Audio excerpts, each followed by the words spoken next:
The third financial statement is the balance sheet. The balance sheet is where you find your assets, liabilities, and equity. It's basically our accounting equation. The balance sheet shows the company's financial position. So sometimes the balance sheet is also called the statement of financial position. The balance sheet is the only financial statement that is prepared for a point in time. Think of it as a snapshot of the company at any given point in time.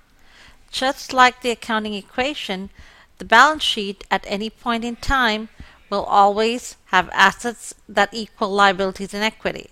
The numbers will change, but the accounting equation will always hold true.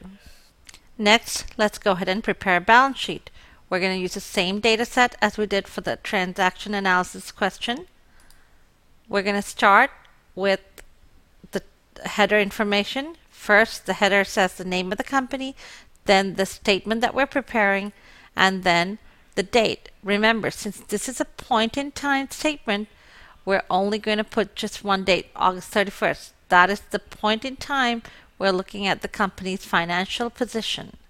The format of the statement is that assets are listed first and then liabilities and equity. Sometimes you can list them in tandem, so just like a list all the way down the page, or sometimes you list assets on the left and liabilities and equity on the right, which is the format that I'm going to show you. Let's start with our assets first. What is the first asset that we have that we're going to list on our balance sheet? Typically, in the balance sheet, assets are listed in order of liquidity. Liquidity is the ease of conversion to cash. So how easily can you convert your assets to cash? That's what liquidity means. Well, we know that the most easily converted to cash is cash. Cash is already in its most liquid form. So that's typically what goes first in the asset section of your balance sheet. Going back to the summary of the data set, we see that cash is 2,330, and then we have two other assets. Equipment's an asset and furniture is an asset. So we're going to list all those three things on the asset side of your balance sheet. What about the next one, notes payable? Well, notes payable is not an asset, it is a liability, so that is going to go in the liabilities section. And then common stock, it's a equity account, and that will go on the equity section. So let's go ahead and enter that information. So we will have cash first, 2,330.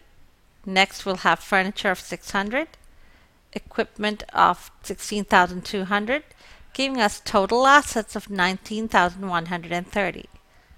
Then on the other side we will have liabilities. We only had note payable, so we will have put 800 for that.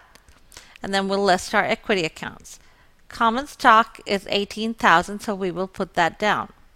Now, retained earnings is also an equity account which we have to put in here. How much is retained earnings? Well, where do we find retained earnings? If you look at our data set, we didn't have retained earnings listed anywhere here, but we did calculate retained earnings at some point. Where did we calculate it? We calculated it when we prepared the statement of retained earnings. Based on the statement of retained earnings, we know that retained earnings at August 31st is 330. So that's what we're going to put in our balance sheet. So that is your second relationship between your financial statements. The retained earnings calculated in the statement of retained earnings is the retained earnings that's presented in your balance sheet. So let's go ahead and put retained earnings, which was $330. Now we can calculate total equity, which is 18,330, and that gives us total liabilities and equity to be 19,130. Your total assets are equal to total liabilities and equity, so you have prepared your balance sheet correctly. A company's balance sheet will always be in balance at any given moment in time.